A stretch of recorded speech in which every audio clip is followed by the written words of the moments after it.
Hello, awesome students. It's Dr. Foltz. Today we're going to go over The Flowers, which was written by Alice Walker. Now, The Flowers was published in 1973, and it's a piece of flash fiction, meaning it's very short. In this case, it's only 600 words. The narrative of the story is pretty simple. It's about a little girl who is wandering around the woods outside of her home.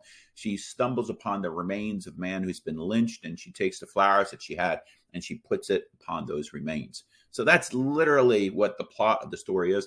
Obviously, the thematic concepts, the ideas that Alice Walker is expressing is a lot more complex than this. So, without further ado, let's take a look at the story itself, and we'll begin that by looking at her name. The name of our protagonist is Myop. Now, I am scrolling up here because I have two definitions for you. One is for myopia, which of course myop is taken from. And myopia is, the dictionary definition from the Mayo Clinic is, means nearsightedness, and it's a common vision condition in which near objects appear clear, but objects farther away look blurry. So I have myopia, by the way, where I can't see things very far away from me, but can see things pretty much right in front of me. And so the reason, of course, why myop is named myop is because Alice Walker is expressing to you that on one level or another, she is suffering some sort of blindness. Now, that doesn't necessarily mean that she is literally blind, but she's certainly figuratively blind to the outside world, what's taking place beyond her. So, what is taking place beyond her? Well, before we get to that, let's talk about the current setting for her. If you notice, I have lots of things that are highlighted in yellow. What's highlighted in yellow? That's the setting that she's experiencing when it's positive.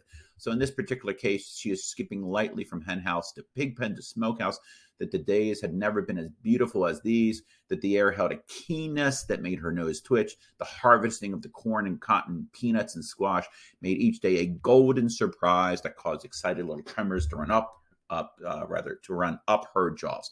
So it's very positive in terms of the setting for her right now. We have further descriptions about myop in the second paragraph. She's carrying a short knobby stick that sort of lends itself visually to the blindness. But again, she's not physically blind, at least not on the level that one would think of it. Maybe her vision isn't as 20/20, but she's certainly not blind. But there's a figurative blindness that she's going through. It says that she was 10 over here.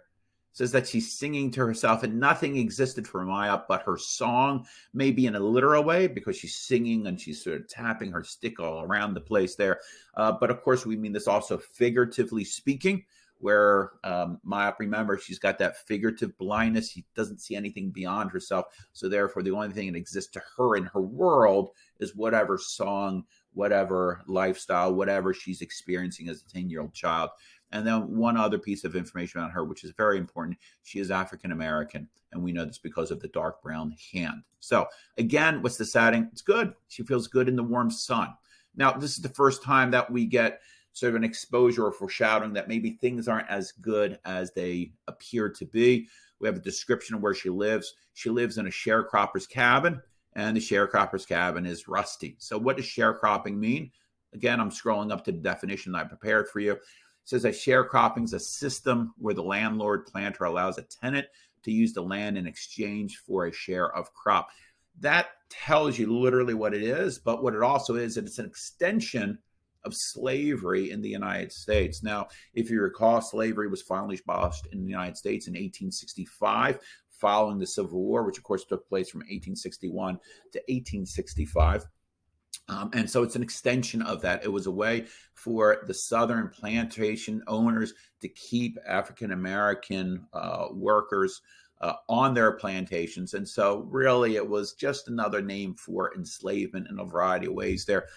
Also, it was an extension of what we consider the cycle of poverty, meaning it was a job situation that kept people in a impoverished situation there.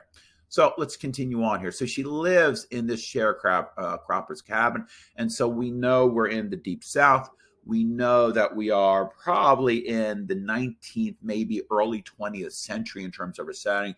And so we know that racism and violence towards African Americans, this is something that definitely is still going on where a myop is living. But do we think that myop is aware of that?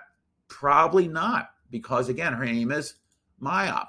She doesn't see beyond anything close to her. She's not aware, she's ignorant, or she's innocent of the world at large. And remember, jumping up back up to the second paragraph, nothing exists for Maya but her song, meaning she's unaware of everything around her. It's only what is sort of pleasing for a 10-year-old child at this particular time here.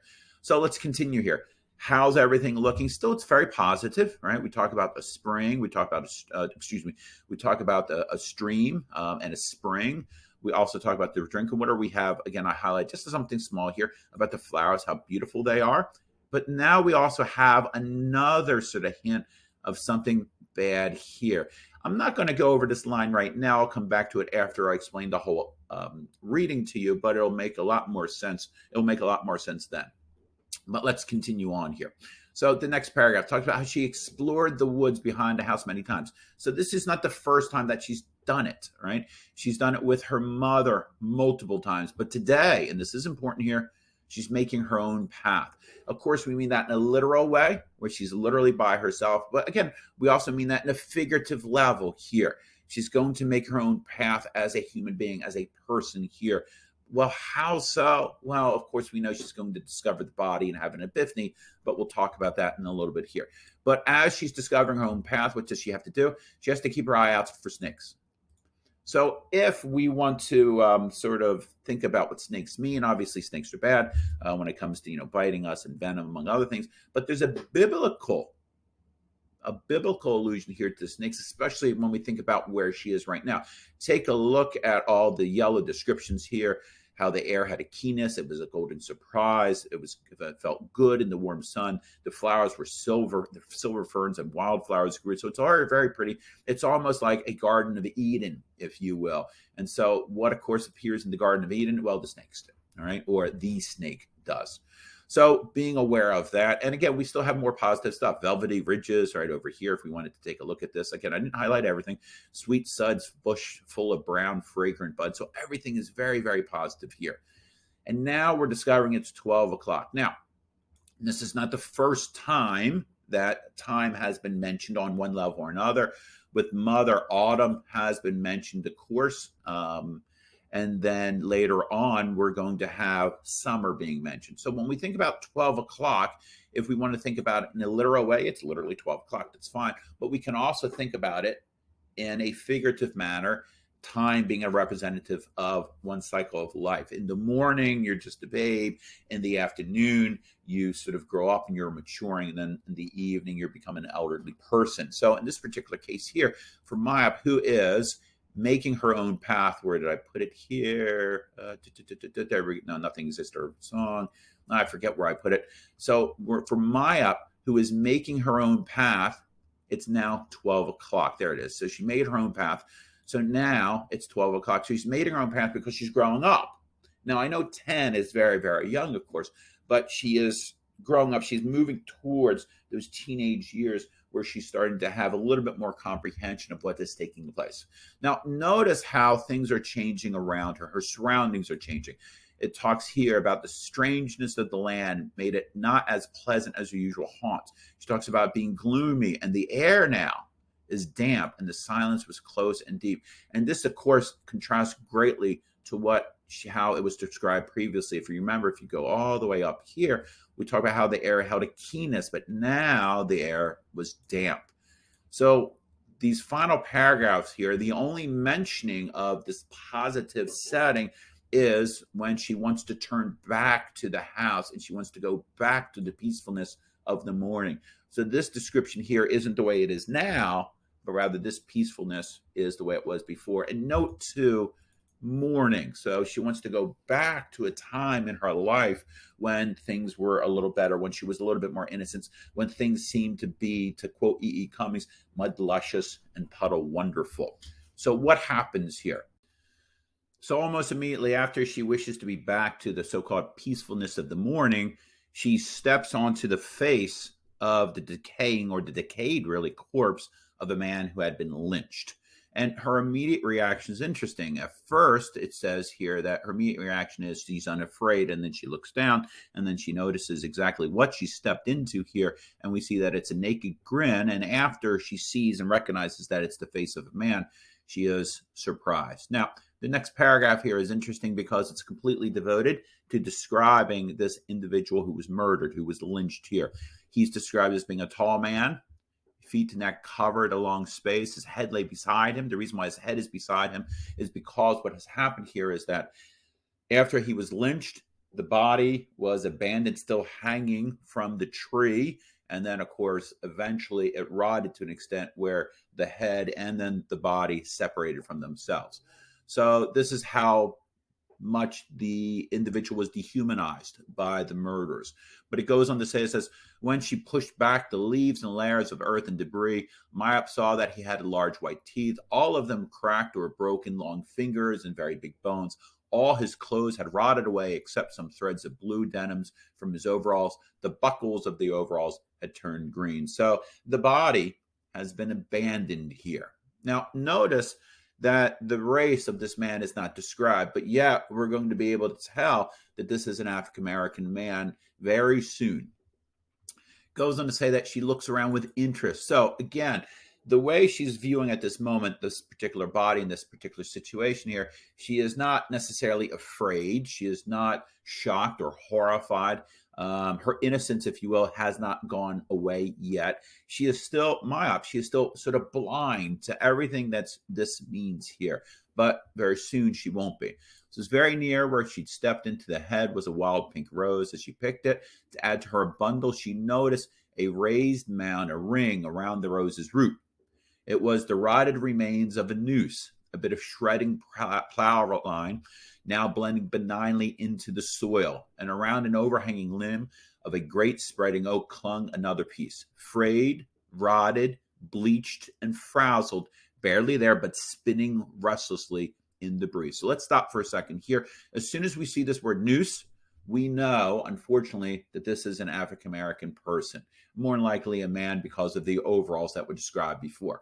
It's interesting, again, nothing about race is mentioned, but we know immediately because we know, historically speaking, our country's very grim, very evil history of violence against African-American people. One of those acts of violence that happened with regularity was lynching. And of course, a noose is tied to lynching here.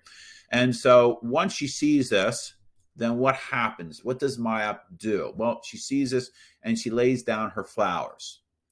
And so these flowers, initially, she was just sort of picking and nothing existed for her but her song. But now she sees this dead man. She knows this man has been murdered. She knows specifically it has been lynched. She knows specifically that is it is a race crime that's taking place here, an act of terrorism against him and against her entire community. And she has this epiphany.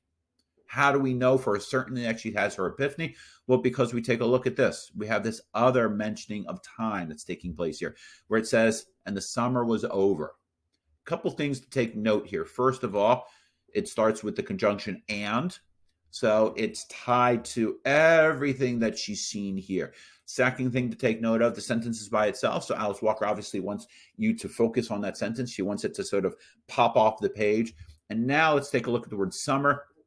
As you probably know, summer and all the seasons are representative of our life cycle on a variety of levels here. So in the spring, we are born, right?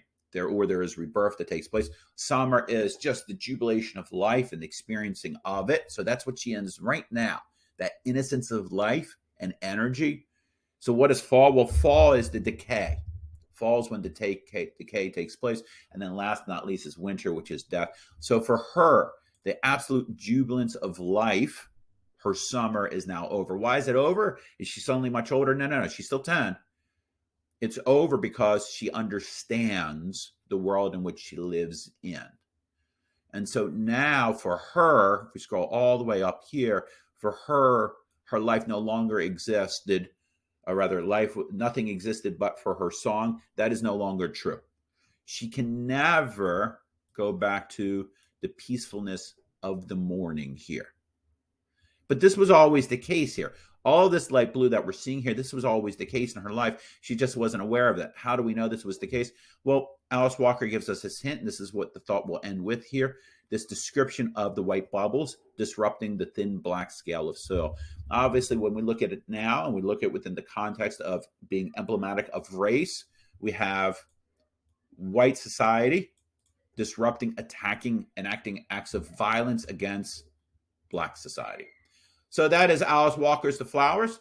Hopefully you have a greater understanding of that, and I hope you have a fantastic day.